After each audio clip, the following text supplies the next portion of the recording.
E aí pessoal, aqui é o professor Rafael. Hoje a gente vai resolver a questão de número 126 do caderno de Ciências da Natureza, o caderno branco do Enem 2019. O espectrômetro de massa de tempo de voo é um dispositivo utilizado para medir massa de íons. Nele, um íon de carga elétrica Q é lançado em uma região do campo magnético constante B, descrevendo uma trajetória helicoidal conforme a figura. Essa trajetória é formada pela composição de um movimento circular uniforme no plano YZ e uma translação ao longo do eixo X. A vantagem desse dispositivo é que a velocidade angular do movimento helicoidal do íon é independente de sua velocidade inicial. O dispositivo, então, mede o tempo t de voo para n voltas do íon. Logo, com base nos valores Q, B, N e T, pode-se determinar a massa do íon.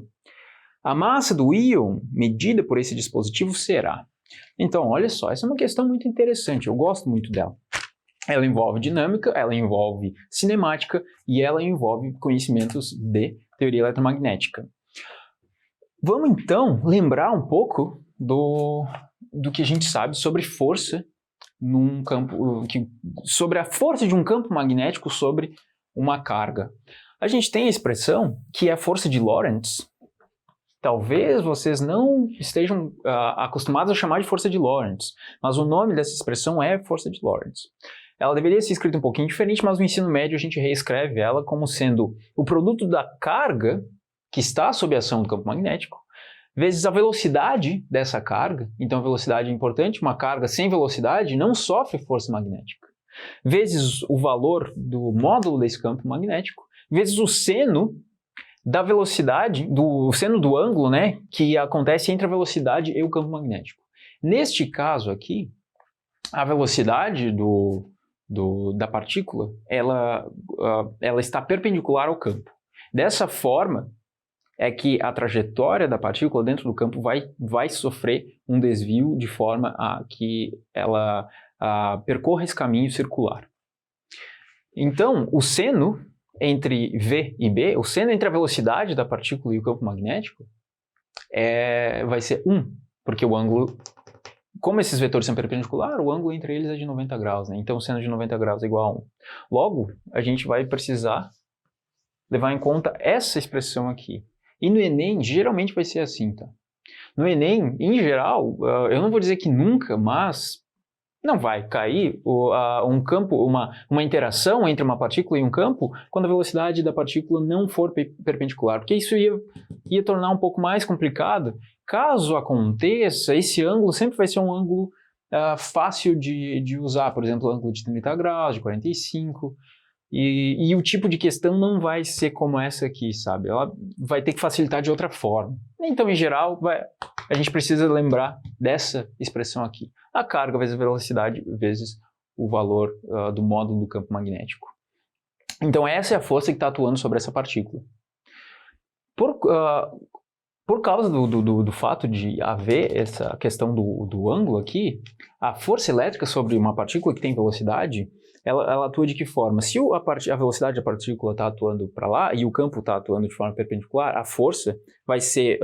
lembra da regra da mão direita? Eu tenho que pegar a minha mão, partir da velocidade e ir em direção ao campo, e a força está lá para cima.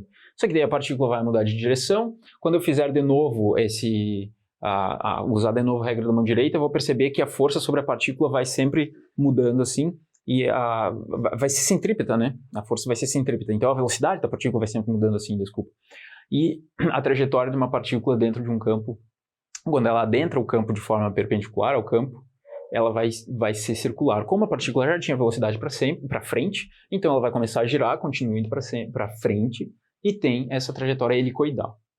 Tá, isso é extra, né? Agora, como a partícula está desenvolvendo um movimento circular uniforme, a força que atua sobre ela também é uma força centrípeta. Então a gente tem que lembrar que a força centrípeta é um papel que qualquer força pode assumir. Ela não é uma força que sempre... não é uma força fixa, é um papel que tanto a força normal pode assumir, a força elétrica pode assumir, e neste caso a força magnética. Então, dado que isso é verdadeiro, dado que eu já identifiquei a única força que atua sobre essa partícula, e eu sei que essa força é uma força centrípeta, quando eu aplicar a segunda lei de Newton sobre essa partícula, eu vou obter essa equação aqui. Se força é igual a massa vezes a aceleração, desse lado eu tenho força, desse lado eu tenho a massa vezes a aceleração centrípeta. Então, essa é a segunda lei de Newton sobre essa partícula. A única força que atua é uma força centrípeta. Como a força centrípeta tem essa cara aqui, eu acabo ficando com essa equação. A partir dessa equação, eu posso desenvolver, eu posso passar para lá e para cá coisas que estão do lado esquerdo ou direito da equação e isolar o M, porque é a massa do íon que eu quero. É essa massa que eu quero. Então, isolando o M e cortando um V que tem desse lado com o quadrado do V que tem do lado direito, eu vou ficar com Q e B de um lado, tá aqui. O R que estava dividindo passa multiplicando, veio para cá. E o V que estava multiplicando passa dividindo. Fica desse jeito aqui. Então, essa vai ser a expressão da massa da partícula que está sob ação desse campo. E que tem uma trajetória com raio R. Mas aí tem um problema, eu não sei o valor do raio R. Será que eu tenho como me livrar dessa variável cujo valor eu não conheço? Agora vem o fato de que, para calcular a velocidade da partícula, aí vem um pouquinho de conhecimento de cinemática. Para calcular essa velocidade, eu vou ter que perceber, se velocidade é distância dividido por tempo, para cada volta que a partícula dá, qual que é a distância que ela percorre? É 2π vezes r, que é a circunferência da volta, dividido pelo tempo que demora para essa volta. Agora, para o percurso inteiro, que são n voltas, a velocidade total vai ser n vezes 2π r, essa parte que continua igual, né? N vezes o tamanho de uma circunferência dividido pelo tempo necessário, que não é o mesmo, né? Eu deveria colocar aqui tempo total. O tempo total para fazer o percurso todo.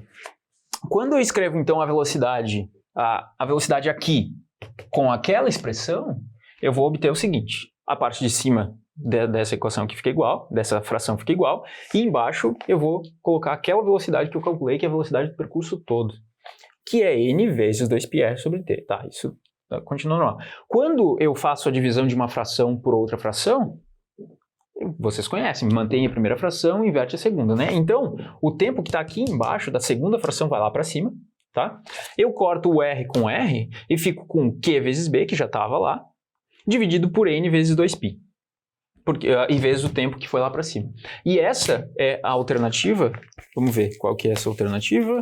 Essa é a alternativa A, isso está lá na alternativa A. Então percebam que eu usei uma grande quantidade de conhecimento para resolver essa questão.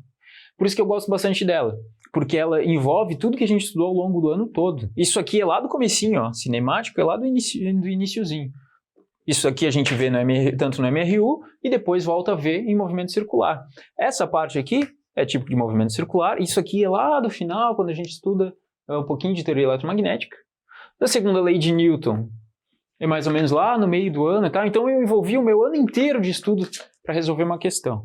Por isso que talvez ela possa ser considerada difícil. Mas a gente vê que se organizar direitinho o pensamento, a coisa flui. Então espero que tenha ficado claro.